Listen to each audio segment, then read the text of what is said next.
Dan surat Yusuf ini itu punya posisi yang istimewa. Setidaknya dari dua hal, Pak. Yang pertama adalah apa yang tadi sudah disampaikan tentang bahwa surat ini diturunkan Allah Subhanahu wa taala di tahun Amul Huzn. Tahun kesedihan. Tahun kesedihan itu tahun 10 kenabian. Jadi Nabi Muhammad jadi nabi 10 tahun. Kemudian ada peristiwa yang membuat beliau sedih, bertumpuk-tumpuk peristiwanya. Wafatnya paman beliau, 3 bulan berikutnya wafat istrinya. Kemudian nanti itu bulan Ramadan, di bulan Syawal Nabi SAW nanti berupaya untuk mendakwahkan Islam, mencari lokasi karena Mekah tidak lagi kondusif, tidak bisa menerima Islam, akan naik ke Taif, jalan kaki, Pak. Jalan kaki lebih dari 70 km, jalan kaki naik gunung bersama dengan putra angkatnya Zaid bin Haritha, hanya berjalan kaki. Boleh dicoba, kalau mau belajar sejarah tolong dicoba, Pak. Jalan kaki 70 kilo. Baik, yang kita bayangkan begitu sampai tempat kan minum air es yang dingin, ya kan? Istirahat, tiduran, selonjoran. Itu kita bayangannya. Nabi sampai di Taif dilempari batu, Pak. Dilempari batu. Subhanallah. Masa itu kesedihan Nabi luar biasa. Kesedihan pamannya yang ternyata sampai akhir tidak mendapatkan hidayah, tidak mampu mengucap syahadatain. Istri tercinta yang luar biasa mendukung dakwah beliau, Khadijah radhiyallahu anha, meninggal. Nabi berdakwah di masyarakatnya, dilempari sampai Allah melihat nabinya perlu untuk ditawari agar diazab masyarakat Taif. Tapi kelapangan hati Nabi sallallahu alaihi wasallam telah teruji, Pak.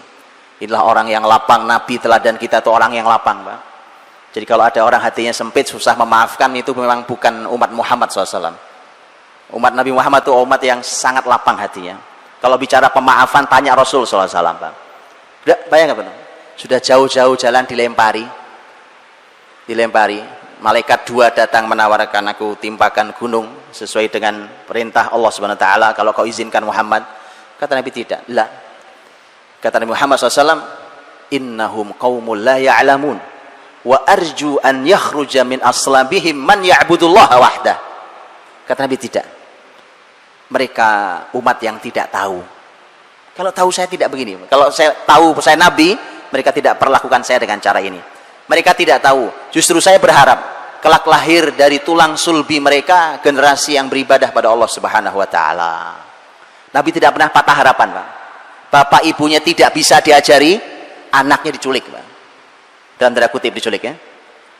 Anaknya diambil diajari Islam. Dan benar, Taif itu baru masuk Islam kurang lebih 12 tahun pasca peristiwa ini. Satu generasi, bukan? Anak-anak kalau lahir di Taif usia 0 waktu itu, maka mereka baru masuk Islam, anak itu sudah umur 12 tahun. Artinya inilah, maka benar kalimat Nabi SAW. Dan Taif kemudian masuk Islam nanti tahun 9 Hijriah. Hadirin dirahmati Allah. Di masa sedih itulah turun surat Yusuf. Karenanya seorang ulama besar tabi'in, Atha bin Abi Rabah rahimahullah ta'ala, beliau mengatakan bahwa orang kalau sedang sedih membaca surat Yusuf, maka akan hilang kesedihannya.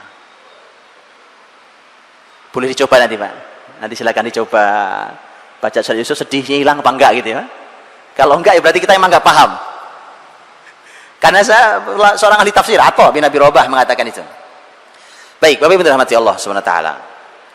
Allah Subhanahu wa taala ini yang pertama, tentang Allah memberikan kepada nabinya di masa-masa sulit surat ini.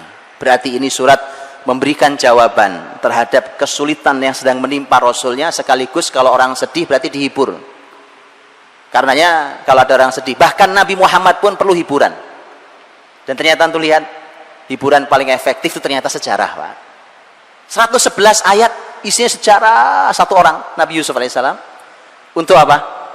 Menghibur nabinya. Tentu di dalamnya banyak sekali pelajarannya, nanti jadi hikmahnya.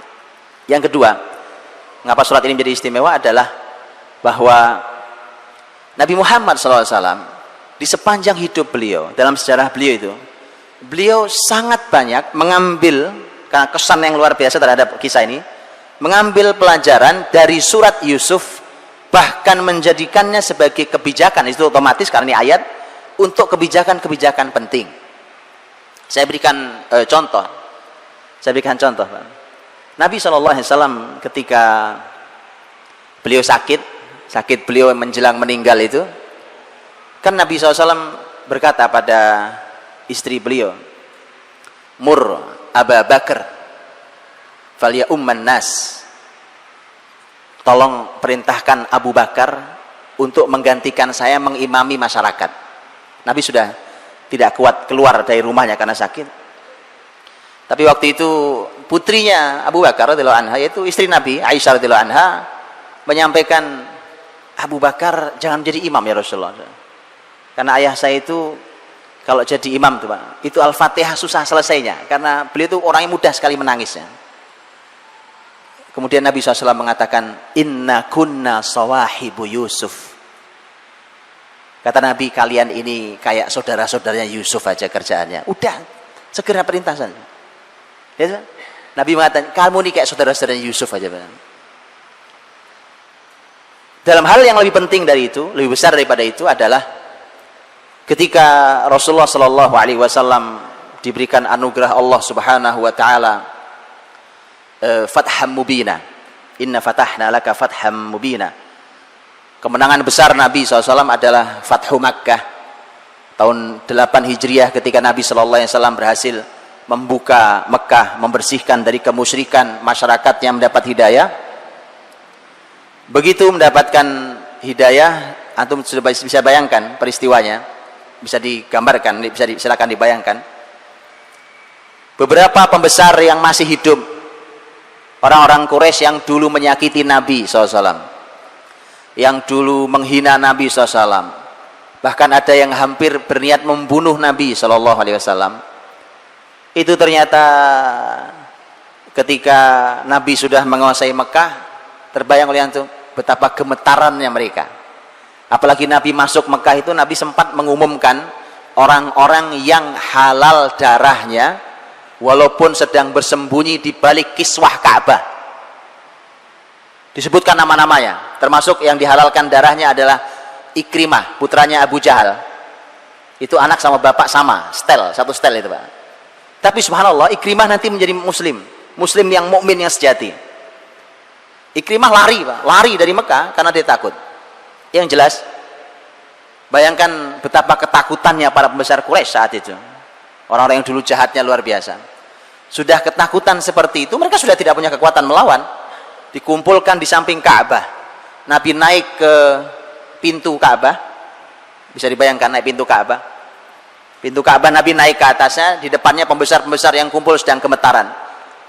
Nabi SAW lihat cara bertanyanya, tambah membuat gemetaran. Mata dhunnun an yuf'ala bikum, menurut kalian mau saya apakan kalian?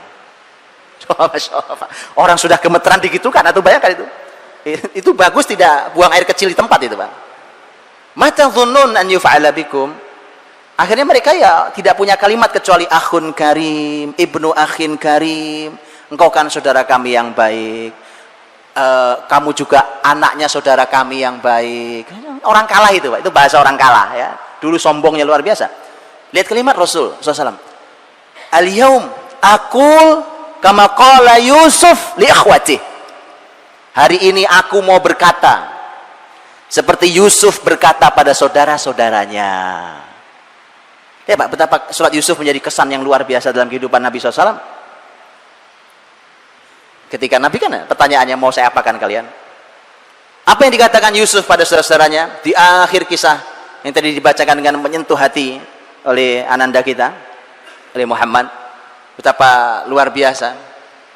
Yusuf berkata, la tathriba alaikumul yaum yaghfirullahu lakum wa huwa arhamur rahimin.